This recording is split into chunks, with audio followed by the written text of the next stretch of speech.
Captain Elias Thorne sat rigid in his chair, hands folded, eyes locked onto the towering Tarvash warlord across the negotiation table. The air in the grand chamber of the Galactic Concordium was thick with unspoken tension, a gathering of hundreds of species watching with silent amusement and veiled contempt. They all expected the same outcome, the same ritual of submission that had played out for centuries. Humanity, they believed, would fold. They always did.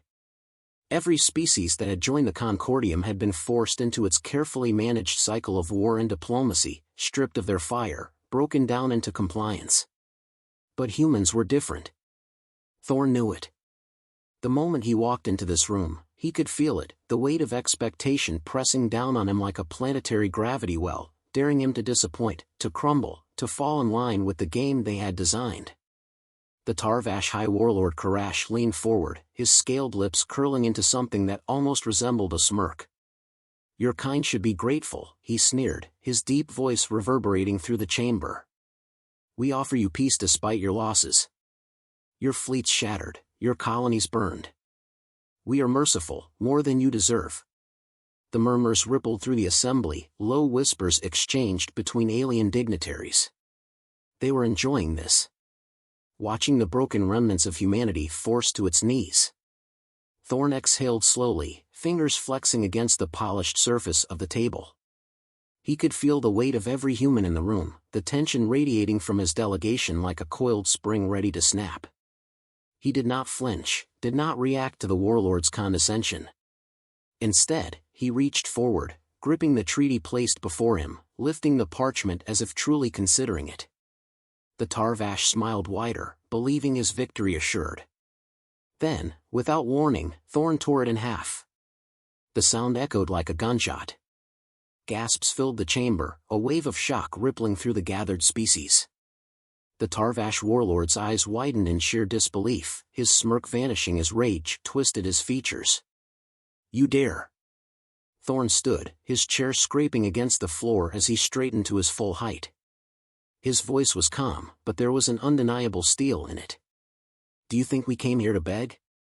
He let the torn remains of the treaty flutter to the ground like the ashes of a dead world. "Do you think we fight wars just to sit at your table and accept defeat?"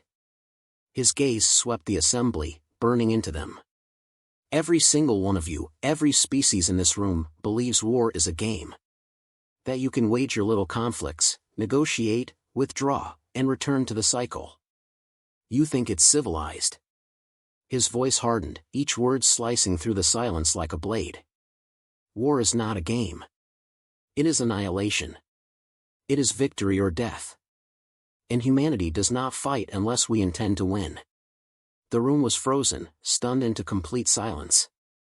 The Concordium leaders shifted uncomfortably, glancing at each other, as if waiting for someone to intervene.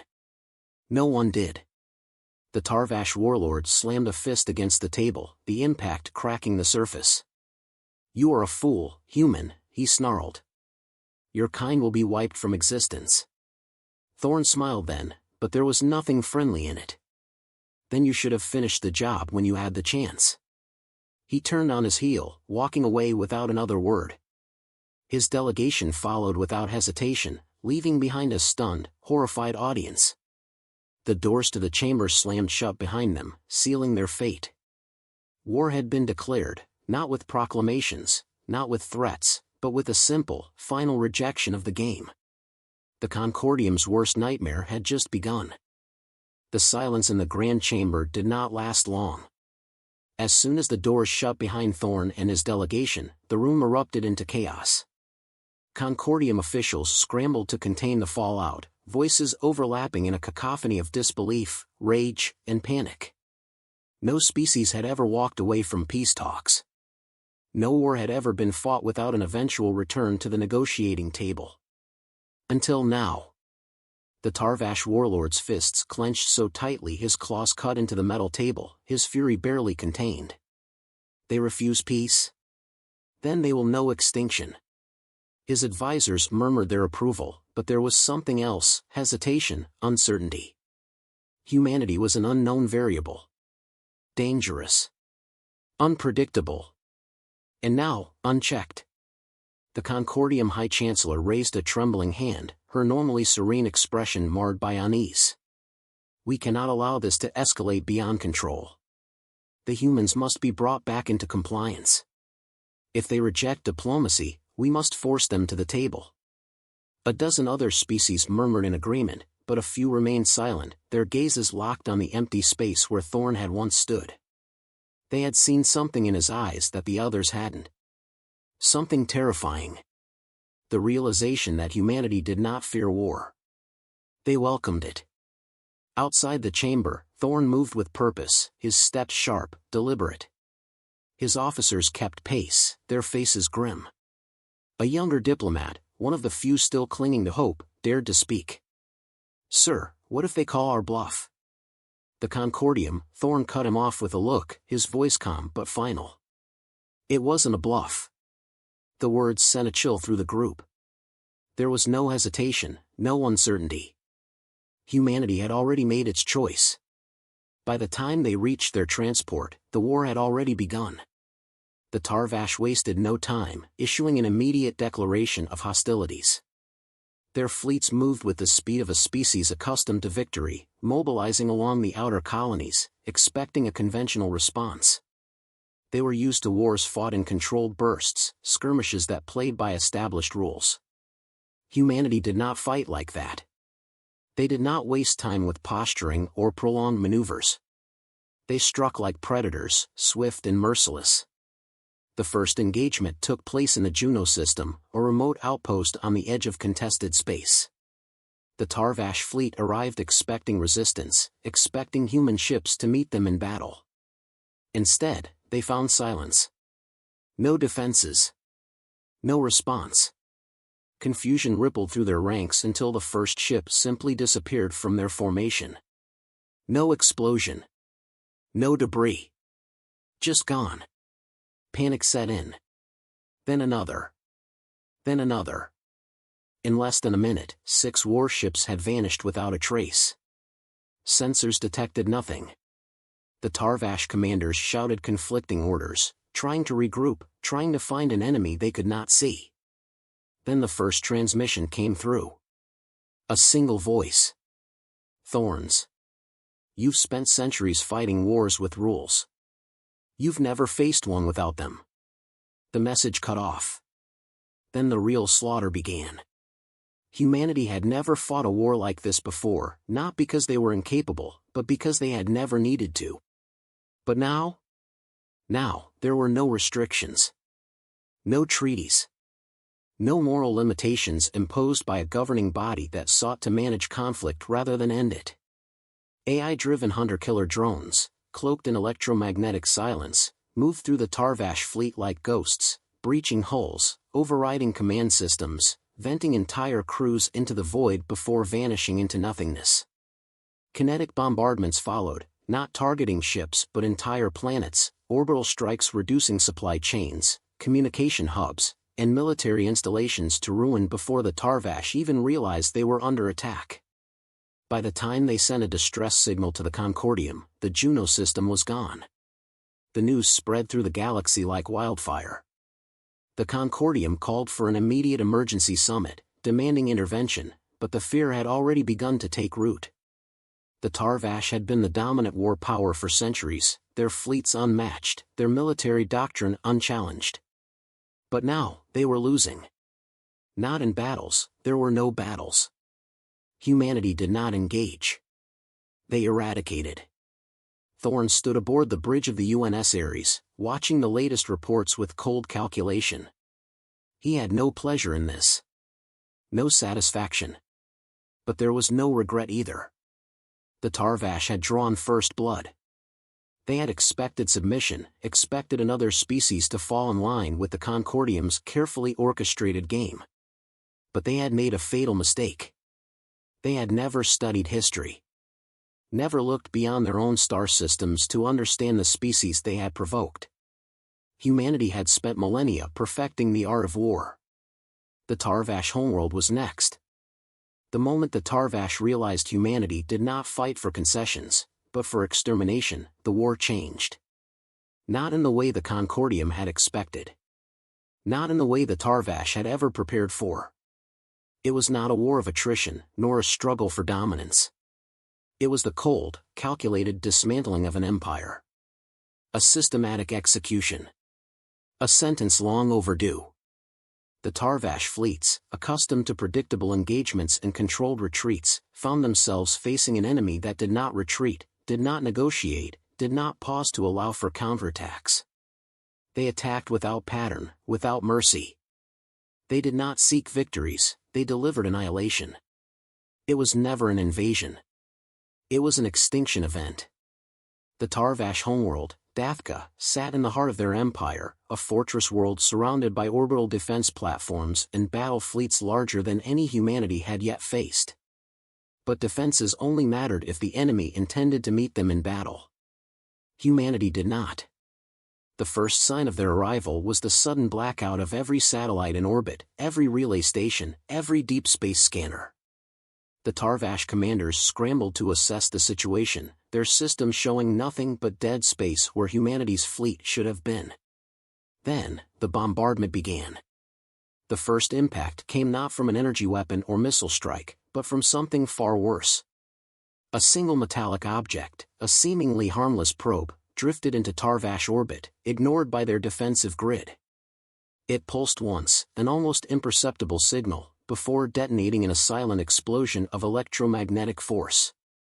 Every electronic system on Dathka's surface went dark. Entire cities collapsed into chaos as automated defenses shut down, energy shields flickered and failed, communication arrays shattered. The planet, once a beacon of power, was reduced to a blind, deaf, and defenseless world in seconds. Then came the kinetic strikes. There were no energy weapons, no nuclear warheads, no viral payloads. Just pure, unfiltered gravity-driven death. Massive rods of tungsten and depleted uranium, accelerated to near-relativistic speeds, rained down from orbit. Each impact carried the force of an extinction-level event. The first strike obliterated Dathka's largest military installation, turning the landscape into a crater spanning miles. The second wiped out their primary command center. The third, the fourth, the fifth, every strike targeted not just military strongholds but infrastructure, planetary shields, power grids, spaceports. They did not simply attack the Tarvash. They erased them. High Warlord Karash stood inside his war room, surrounded by his closest generals, his scaled fists clenched in rage and desperation. "Where are their ships?" he bellowed, his voice shaking the chamber. "Where are their fighters?" There was no answer. No one had an answer. Humanity did not give them a chance to fight. There was no fleet battle, no ground invasion, no chance for honor or retaliation. There was only the slow, relentless destruction from above, a force as inevitable as death itself. The War Council scrambled, throwing every desperate measure into action. Orders were sent to hidden defensive fleets, to mercenary companies, to the Concordium itself. But the Concordium's response was silence. They had never seen anything like this. A war that did not play by their rules. A war that had no intention of stopping. A war that ended when one side no longer existed. The first human fleet finally revealed itself hours after the initial bombardment. A single warship, the UNS Ares, appeared in low orbit, broadcasting a single message. It was not an offer of surrender. It was not a demand. It was a statement. This is not a negotiation. This is your execution. Karash stared at the transmission, his jaws tightening, his breathing heavy. "They won't stop," he muttered, his voice barely above a whisper. He saw it now. The truth. He had thought humans fought like every other species, that they would seek to preserve their own, to cut their losses and retreat when the cost was too high. But humans did not count their losses in battleships or soldiers. They counted them in graves. And they would not stop until every death was answered, not in blood, but in extinction. A desperate order was given: all remaining Tarvash ships, attack at will. Every remaining fleet, every last defensive station, every planetary cannon turned its weapons to the sky. But it was too late. The Ares did not fight them. It simply watched, a silent reaper waiting for the inevitable. Then, the final phase began. Drop pods, sleek and black, cut through the planet's deadened atmosphere, crashing into the ruins of once great cities. They did not contain soldiers. They contained machines. Silent, emotionless, they moved through the burning streets like shadows, methodical and unstoppable. Every command center, every bunker, every shelter was breached, its inhabitants either executed on sight or taken for reasons unknown. Humanity had no interest in prisoners. There would be no peace treaties, no war trials. Only judgment. Karash fled. He abandoned his palace, his council, his own people, retreating into the underground bunkers designed to outlast any siege. He thought himself safe. He thought humanity would waste time hunting him down, giving him time to regroup, to retaliate. He was wrong. Because the moment he sealed himself inside, the ground beneath him shook. Not from explosions. Not from orbital strikes. But from something far worse. The bunker door twisted, bent inward by something unseen. Metal groaned under the force of an unnatural pressure. The air itself felt heavier, vibrating with something Karash could not understand. And then, it simply opened. Not blasted apart, not breached by weapons, but unmade. Thorn stood in the entrance. His uniform was pristine, untouched by battle, his expression calm. He walked forward, each step unhurried, deliberate, as if he had all the time in the universe. Karash's guards raised their weapons, but Thorn merely tilted his head. The air collapsed around them. They dropped, clutching their throats, their bodies convulsing as something invisible crushed the life from them. Then there was only Thorn and Karash. The warlord stumbled back, his once mighty form reduced to something small, something afraid. You, his voice was hoarse, the weight of inevitability sinking into his chest. You would destroy everything. Thorn did not blink. You did this. You murdered billions. You called it conquest. You thought we would kneel. You thought wrong. Karash's breath came in ragged gasps. He fell to his knees, hands trembling. Mercy. Thorn stared at him for a long moment. Then he spoke, his voice like cold steel. There is none. The bunker imploded. The silence that followed was absolute. The bunker that once housed the Tarvash High Warlord was now nothing but dust and fragmented rock, its walls crushed inward by an unseen force. The last echoes of Karash's final plea had already faded, consumed by the weight of his own destruction. Above, the sky of Dathka burned, the air thick with the acrid stench of molten metal and scorched earth. The war was not over. It had never been a war. It had been a reckoning, and humanity was merely delivering the sentence. Thorn stood amidst the ruin, breathing evenly as the dust settled around him. There was no satisfaction in this. No sense of triumph. Just the cold, methodical fulfillment of justice long overdue. His earpiece crackled to life, the familiar voice of Admiral Carter coming through, steady but edged with something unreadable. Target eliminated? Thorn didn't blink. Confirmed. A pause, then Carter's voice returned, quieter this time. You know what happens next. Thorn exhaled, his gaze lifting to the darkened sky where the orbiting fleet loomed. Yes. The final phase was about to begin. The total eradication of the Tarvash dominion. No occupation, no treaties, no survivors. Just an empire wiped from existence, a warning carved into the bones of history. The Concordium had called for negotiations. The other species had pleaded for a ceasefire. But humanity had made its stance clear the moment Thorn had torn the treaty in half.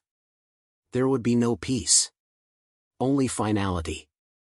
Across the shattered remains of Dathka, human forces moved with silent precision. The machines that had been deployed to the surface continued their sweep, ensuring that no stronghold remained intact, no leadership survived to rise again. There was no resistance anymore, only the lingering remnants of a civilization that had once believed itself invincible. They had thought themselves the apex predators of the galaxy, conquerors of worlds. Now, they were prey. From orbit, the Ares relayed its final command. The bombardment would commence within the hour, reducing what was left of Dathka to barren rock. Thorn listened without reaction. He had known this was inevitable. There was no hesitation, no second-guessing. Humanity had suffered too long, lost too much. This was not vengeance. This was ensuring it never happened again. A transmission flickered across the main channel. Not from the Tarvash. Not from any resisting force. But from the Concordium itself. The High Chancellor's voice carried a sharp urgency, the controlled calm of a leader who had just realized she had miscalculated on a scale she could no longer contain. Captain Thorn, I implore you, cease this at once. The consequences of what you are doing will ripple across the galaxy. You must understand that peace is still possible. Thorn did not answer immediately. He let the silence stretch, let the weight of inevitability sink into the message before he finally responded, his voice even, unshaken. Peace was possible. You let them slaughter us. You stood by while they burned our colonies, massacred billions. And now you come to us, speaking of peace? He let the words settle before delivering the final blow. You misunderstand the nature of what's happening. This is not war. This is justice. The Chancellor's voice remained composed, but there was something fraying at the edges, a tension she could no longer mask. Justice does not require extinction. Thorn's gaze darkened. You're wrong. Justice requires certainty. Certainty that they will never rise again. That no human colony will ever fear the shadow of the Tarvash. You built this system, Chancellor. You designed this game. You taught us the rules. We're simply playing to win. The line went dead. The Chancellor had nothing left to say. She had finally realized what the others had refused to acknowledge. That humanity did not wage war for leverage, for diplomacy, for status. They waged war to end it. The countdown to planetary bombardment had begun. From orbit, the fleet aligned their final strike coordinates, targeting the deepest infrastructures, the underground facilities, the remnants of cities that had once stood as testaments to Tarvash dominance. In minutes, none of it would exist. The last whispers of an empire would be swept away, leaving only silence. Thorn turned away from the devastation, making his way back toward the awaiting dropship. There was nothing left for him here. The war was already won. He had known it before the first strike had even landed. The Tarvash had never stood a chance. They had never understood what they had unleashed when they made an enemy of humanity. As the engines roared to life, lifting him back toward the void above, he allowed himself a single moment of reflection. Not regret. Not doubt. Just understanding. The galaxy had long believed humanity to be just another species, another cog in the ever-turning machine of war and diplomacy. They had believed humanity could be contained. But they had been wrong. The bombardment began the moment his ship left the atmosphere. Dathka ceased to exist. The firestorm engulfed Dathka in a wave of silent destruction. From orbit, it was mesmerizing, a planet-wide storm of kinetic annihilation, entire cities vanishing under the force of hypervelocity strikes. Nothing screamed, nothing burned in the way fire did in atmosphere, just an endless wave of force, turning infrastructure, command centers, and every remaining sign of Tarvash civilization into dust. The once mighty world, the throne of an empire that had dominated the stars for centuries, was reduced to silence in mere moments. There was no debris large enough to be recognized, no remnant of its past. It was gone, a smear in the void where something had once stood. Thorn watched from the bridge of the Ares, his expression unreadable, his posture unmoving. The war was over. More accurately, the war had been over the moment he and his delegation walked out of that chamber, but now it was undeniable. The Tarvash were not merely defeated, they had been erased. Their fleets were shattered, their command structures eliminated, their homeworld reduced to an uninhabitable wasteland. There was no empire left to salvage. The message had been delivered, and it had been carved into the bones of history with absolute finality. A soft chime signaled an incoming transmission. The Concordium, again. Thorn exhaled, motioning for the channel to open. The face of High Chancellor Vela appeared, her expression carefully composed, but the tension behind her eyes betrayed her. Even now, even after witnessing the end of an empire, she still clung to the illusion of control. "Captain Thorn," she began, her voice clipped, precise. "The Concordium formally requests an immediate cessation of hostilities. This level of destruction is unprecedented. It threatens the balance of—" "There is no balance," Thorn interrupted, his voice carrying none of the warmth of diplomacy, none of the patience of a negotiator. "There never was. The Tarvash believed they could slaughter billions and be met with negotiations. You believed you could contain war with rules, treaties, limitations. You were wrong." He leaned forward slightly, his gaze burning through the screen. "This was inevitable. The moment you let them massacre our people and did nothing, the moment you turned war into a game, you ensured this outcome." Vela's lips pressed into a thin line. "If humanity continues down this path, it will not be war you face. It will be isolation. The entire Concordium will." "Will what?" Thorn cut in again, his tone sharpening like a blade. "Ban us? Sanction us? We just wiped an empire off the star charts in days. Do you think threats mean anything to us now?" He let the silence hang, let the weight of reality sink in before delivering the final truth. "You don't fear war. You fear that you don't understand us anymore. That you never did." Vela's expression hardened, but there was something else there now. Fear. Not of war, not of destruction, but of something far worse. The realization that humanity had outgrown the Concordium system. That they had become something the rest of the galaxy could no longer control. "What happens now?" she asked, quieter this time, as if she already knew the answer but needed to hear it spoken aloud. Thorn didn't hesitate. "Now? The Concordium changes. The way war is waged, the way diplomacy is handled, it changes. Or we will change it for you." His voice was steady, unshaken. "You wanted peace, but you never understood what peace requires. It requires certainty. Certainty that no enemy will rise again. Certainty that no more colonies will burn. Certainty that if you start a war with humanity, you will not live to regret it." Vela exhaled, something in her expression shifting, not quite acceptance, not quite defiance. "You've forced the entire galaxy to reconsider what war means." A bitter smile ghosted her lips. "That's a dangerous thing." Thorn's reply was final. "Good." The transmission cut. The bridge of the Ares remained silent for a long moment before Admiral Carter finally spoke, his voice carrying something close to amusement. "Well, that went about as well as expected." Thorn gave a slight nod, his gaze still locked on the dying remnants of Dafka below. "They'll fall in line. They don't have a choice." Carter exhaled, shaking his head slightly. "And if they don't?"